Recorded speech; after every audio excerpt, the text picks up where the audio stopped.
नमस्कार दर्शकों, स्वागत है आपका हमारे विशेष प्रोग्राम खबरों की खबर में।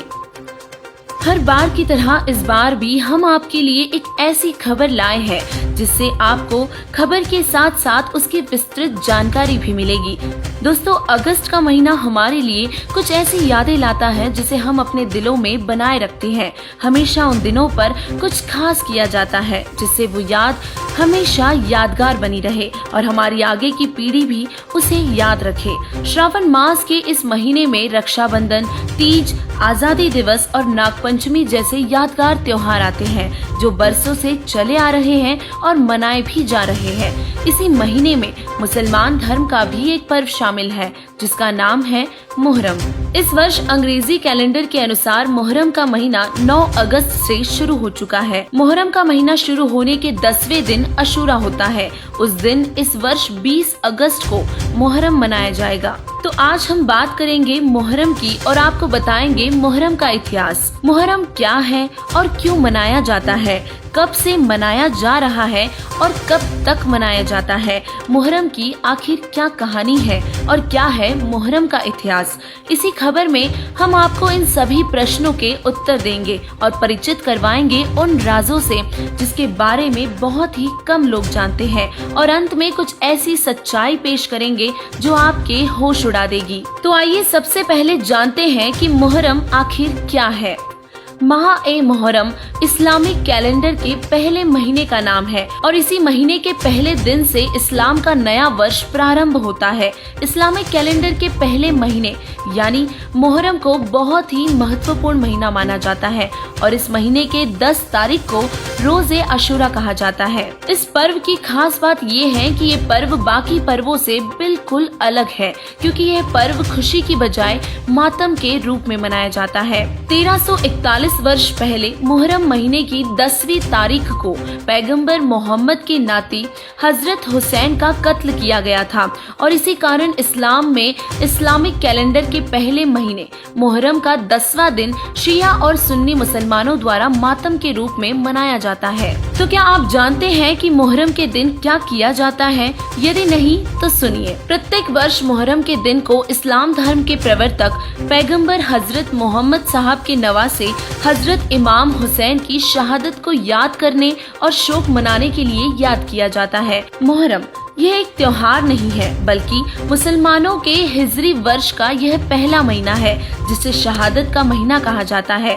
मुहर्रम के 9वें और 10वें दिन को मुसलमान रोजे रखते हैं तथा मस्जिद और घरों में अल्लाह की इबादत करते हैं। मुहर्रम का चांद नजर आते ही अज़ादार अपने इमाम के गम में गमजदा हो जाते हैं और इसी दिन ताजिया जो कि पैगंबर मोहम्मद के नवासे हजरत इमाम हुसैन और हजरत इमाम हसन के मकबरों का प्रतिरूप होते हैं निकाला जाता है। तो अब आप सभी जानना चाहते होंगे कि मुहर्रम का इतिहास क्या है और क्या है मुहर्रम की कहानी। क्या हुआ था मुहर्रम के दिन और आखिर क्यों मनाया जाता है मुहर्रम? मुहर्रम के दिन जो हुआ वो कुछ ऐसा था। इस्लामिक मान्यताओं के अनुसार करबला के युद्ध में 10 अक्टूबर 680 ईस्वी में और इस्लामिक कैलेंडर के अनुसार मुहर्रम के महीने की 10 तारीख को पैगंबर हजरत मोहम्मद के नाती हजरत इमाम हुसैन एक धर्म युद्ध में शहीद हो गए थे। करबला जो कि आज इराक में है, वे अपने वर्चस्व को पूरे अरब में फैलाना चाहते थे। इमाम हुसैन अपने परिवार के साथ मदीना से इराक के शहर कुफा जा रहे थे, लेकिन रास्ते में यजीद की फौज ने करबला के रेगिस्तानों पर इमाम हुसैन के काफिले को रोक दिया और उस दिन मुहर्रम का दिन था। जब हुसैन का काफिला करबला के तपते रेगिस्तान पर रुक गया, पूरा काफिला प्यास से व्याकुल था। तब उन्होंने देखा कि फरात नदी ही पानी का एकमात्र जरिया था जिस पर यजीद की फौज ने हुसैन के काफिले पर पानी के लिए रोक लगा रखी थी। इसके बावजूद भी इमाम हुसैन झुके नहीं और आखिर में दोनों सेनाओं ने युद्ध का ऐलान कर दिया और युद्ध शुरू हो गया। मुहर्रम के 10वें दिन तक हुसैन अपने भाइयों और अपने साथियों के शवों को दफनाते रहे और अंत में अकेले युद्ध किया। फिर भी दुश्मन उन्हें नहीं मार सके, किंतु एक दिन शाम के समय नमाज पढ़ते वक्त उन्हें मौका देखकर मार दिया गया।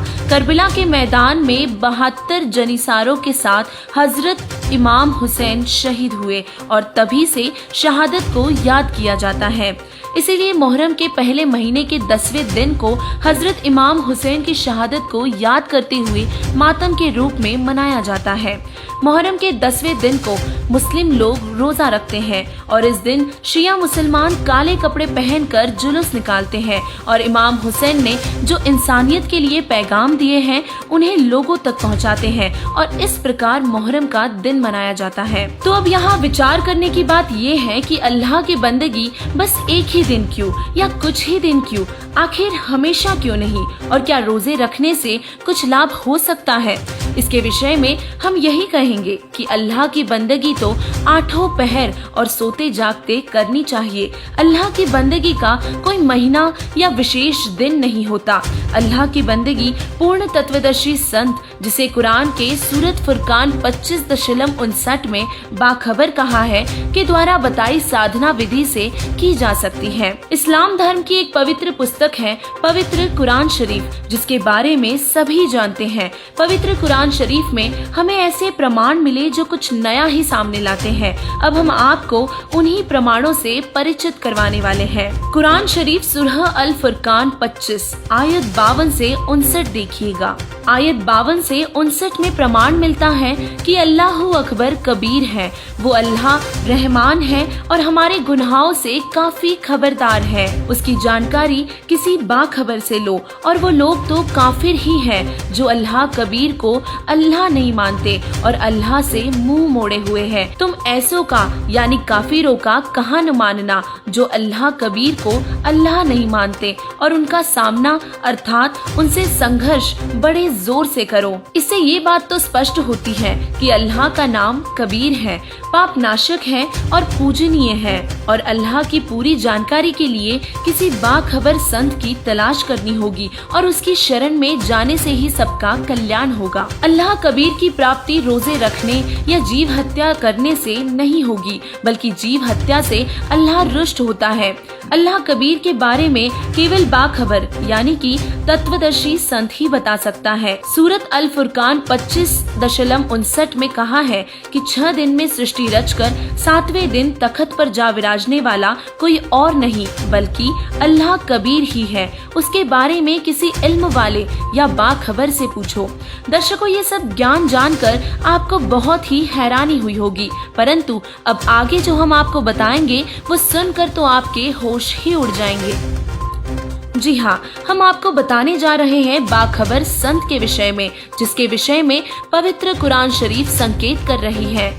पवित्र कुरान शरीफ का ज्ञान दाता भी कहता है कि अल्लाह के वास्तविक ज्ञान को समझने के लिए किसी इल्म वाले तत्वदर्शी बाखबर संत की तलाश कर। वह बाखबर संत तुझे उस अल्लाह की इबादत करने के गूढ़ रहस्यों से रूबरू करवाएगा तथा अल्लाह की प्राप्ति का सच्चा मार्ग बताएगा।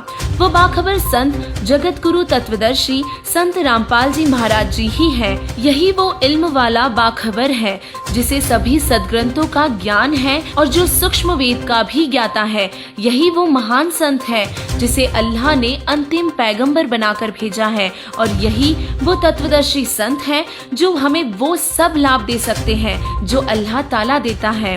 इन्हीं की बदौलत आज पूरा समाज इस बात से अवगत हो रहा है कि अल्लाह कौन है और कैसा दिखता है। हर ग्रंथ से यह प्रमाणित करके बताने वाले तत्वदर्शी संत रामपाल जी महाराज जी ही हैं। पूरे विश्व का उद्धार करने वाले भी संत रामपाल जी महाराज जी ही हैं। यदि अल्लाह को पाना है और जन्नत जाना है तो संत रामपाल जी महाराज जी का ज्ञान सुनो, जो जन्नत तो क्या, जन्नत से भी ऊपर के मंडलों का भी ज्ञान रखते हैं। तो देर न करे और सही और गलत की पहचान करके सही मार्ग चुने और अपना जीवन सफल बनाए। धन्यवाद।